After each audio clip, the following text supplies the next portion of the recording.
আকাশ এত মেঘলা, যেও না কো একলা, এখনই নামবে অন্ধকার।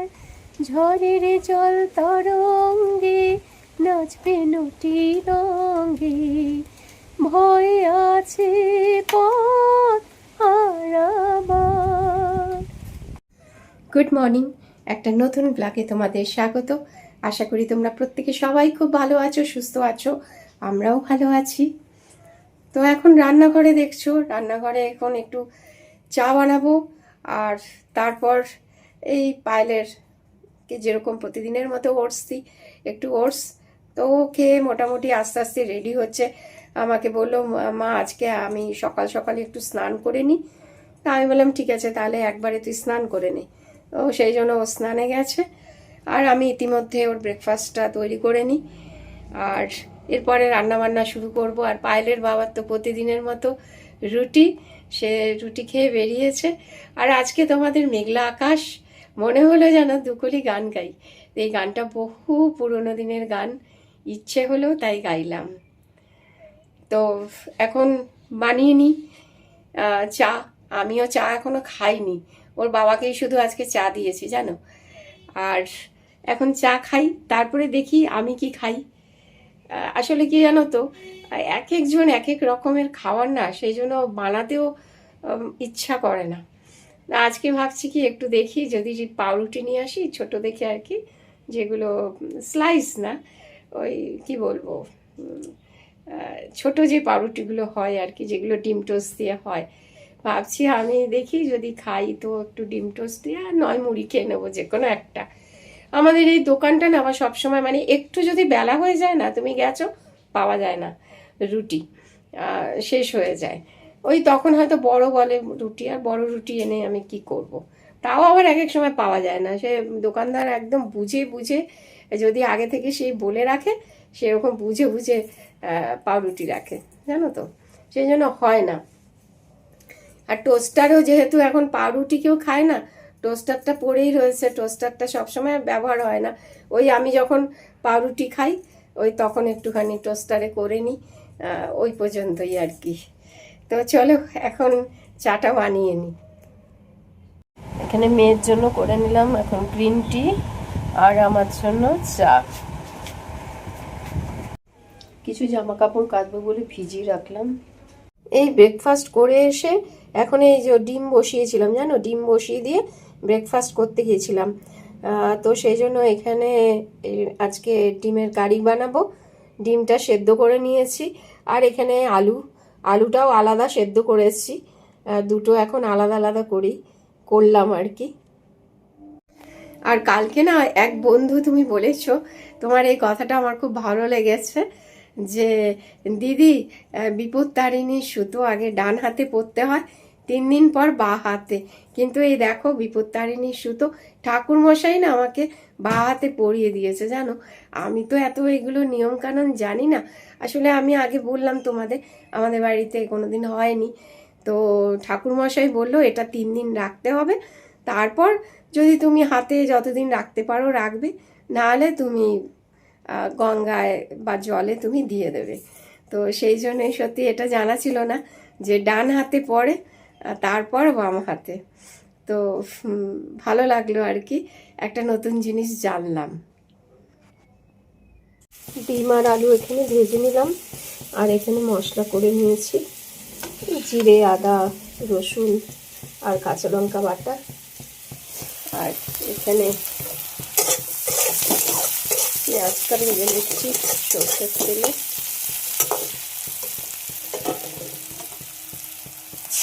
সামান্য আগে পেঁয়াজের মধ্যে লবণ দিয়েছিলাম।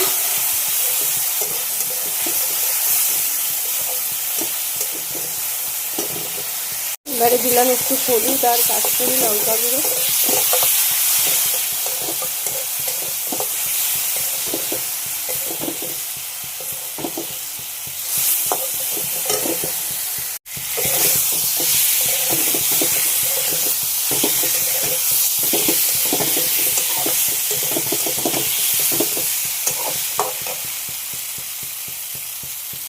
এবারে গরম মশলা দিয়ে নামিয়ে নিলাম।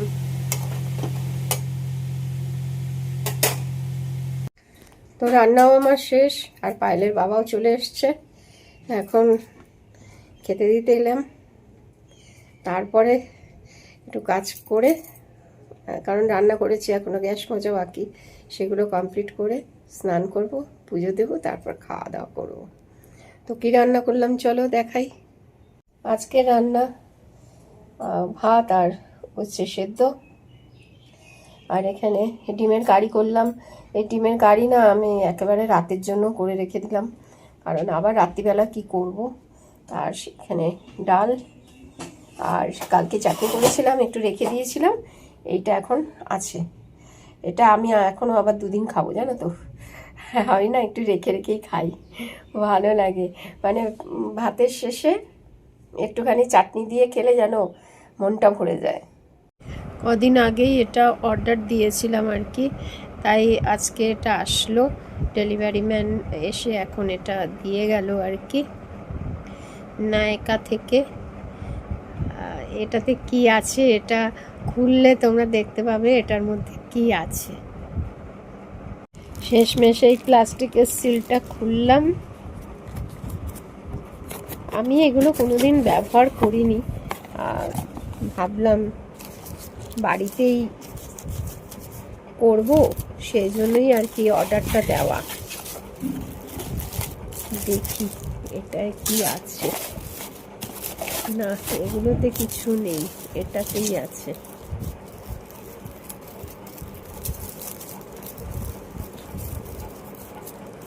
এত সুন্দর করে ওনারা মোড়ে না,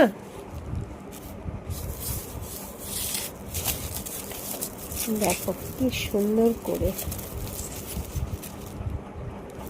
এই ওর জন্য এই ক্রিমটা এনেছি, হেয়ার স্পার একটা। আমি ওই পায়েলকে একটু বাড়িতে করে দেবো, ওর চুলটা না ভীষণ রাফ হয়ে গেছে জানো তো, ওই জন্যই ভাবলাম যে এইটা নিয়ে আসি।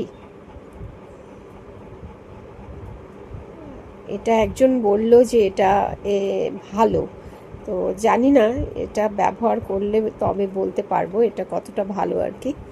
তাই এটা নিয়ে আসলাম। বহুদিন আগেও একবার করেছিল, সে তখন চাকরি করতো, তখন বাইরে গিয়ে করেছিল একবার। আর এবারে ভেবেছি আমি নিজেই বাড়িতে ওকে করে দেব, দেখি নিজে চেষ্টা করে পারি কি না।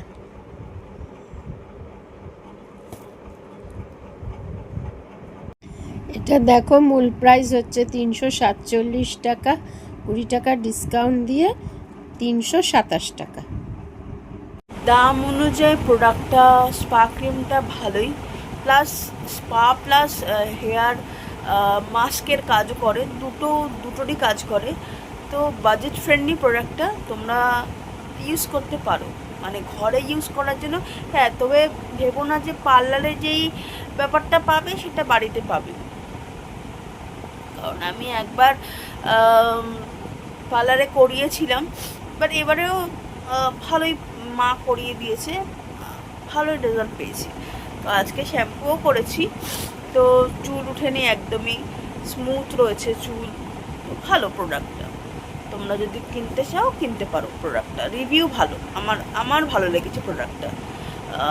এই মানে ঘরে ইউজের জন্য বেশ ভালো। তো আজকের ভিডিওটা এখানে এন্ড করছি। তো আজকের ভিডিওটা যদি ভালো লাগে তাহলে লাইক শেয়ার করো, এবং আরেকটা ব্লগ নিয়ে কালকে আবার দেখা হবে। তো সবাই ভালো থেকো, সুস্থ থেকো, ভালো থেকো, টাটা।